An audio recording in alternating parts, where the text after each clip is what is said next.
In this example, we're going to learn how to create a quick report. Quick report is simply that it's a quick work order, get in, get out. You can do this before or after you do your work. Preferably do it afterwards because you're going to know how many hours you spent on it. So in your Start Center, go to Quick Report.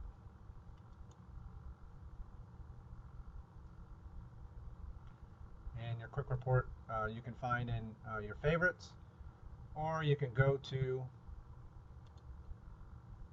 Work Orders, and your quick report will be in this window. In this screen, you want to create a new work order.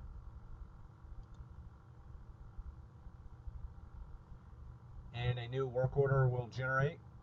You'll have a unique work order number. You want to give it a description. So in this case, we're going to change seal on pump 536. You want to tab to the next cell, and it'll ask you the location. The location is the tag number, so the pump number itself, according to the P&ID. There's two ways to do this. You can simply type in P536, and you can tab, and Maximo is going to ask you to identify some more information. So go ahead and click on the spyglass. And Maximo is simply asking you, do you want pump 536 or pump 536 with the motor? When we're changing seals, we want to always tie it to P536. You can click on that, and it will fill in the description and the asset number. But let's say we don't know what the pump number is, or we forgot. We can do it another way. We can click on the detail menu, and we can select the value. And let's just say all we know or remember is it's an evap pump. Evaporator pump.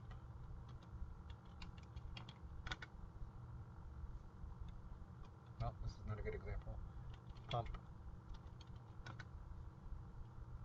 So as you can see, we've got 286 pumps to choose from. Well, that's a pretty big number, so we want to try to narrow it down. Maybe we can, maybe we know it's a syrup pump. Okay, that's narrowed it down to 10. So we know it's the evap syrup pump, pump 536. We can select pump 536 for our location.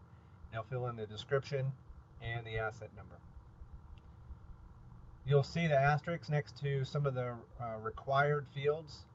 These are required to give a work order its unique feature, a description, a location. We want to know what work type it is. We have administrative, corrective action, calibration, EH&S activities, facility maintenance, predictive, preventative, project, and reactive. Most of your work orders and quick report are going to be corrective action.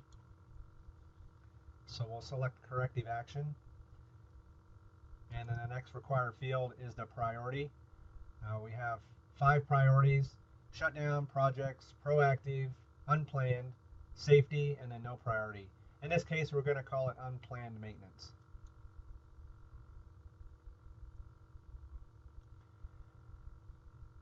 Okay, 2 things left: labor and material.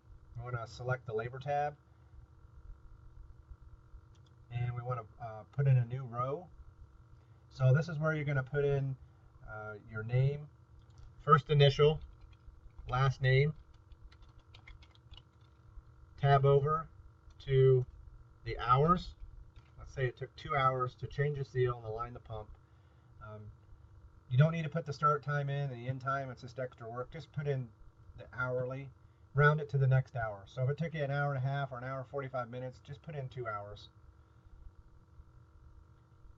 If you worked on it with someone else, you could add another row.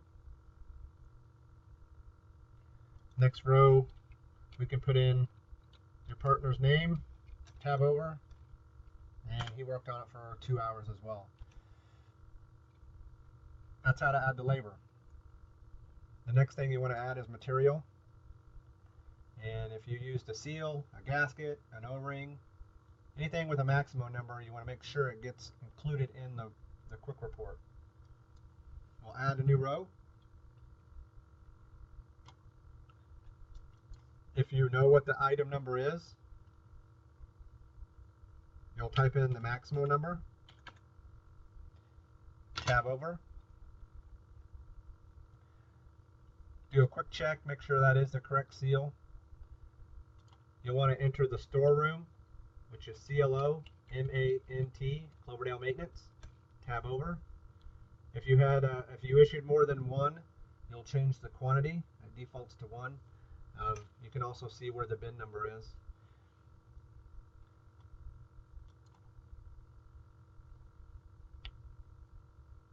If you need to add another Maximo number, the seal, the gasket, you can enter it at this point. Another way to search for Maximo numbers, in case you didn't write it down, you could select value. If you knew the name of the seal, you could enter it in here. So a 2.125 seal, we might be able to find it this way.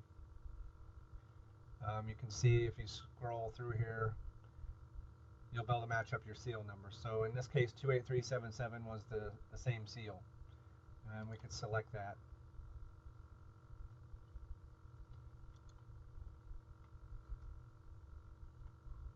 And that's pretty much how to do a quick report. You want to save your work by hitting complete, so you can complete this work order. And you may get something pop up like this. We didn't put the store number in for the second one. So this is a good example of entering Cloverdale Maintenance and tabbing over. And then we can hit complete. And that's how to create a quick report.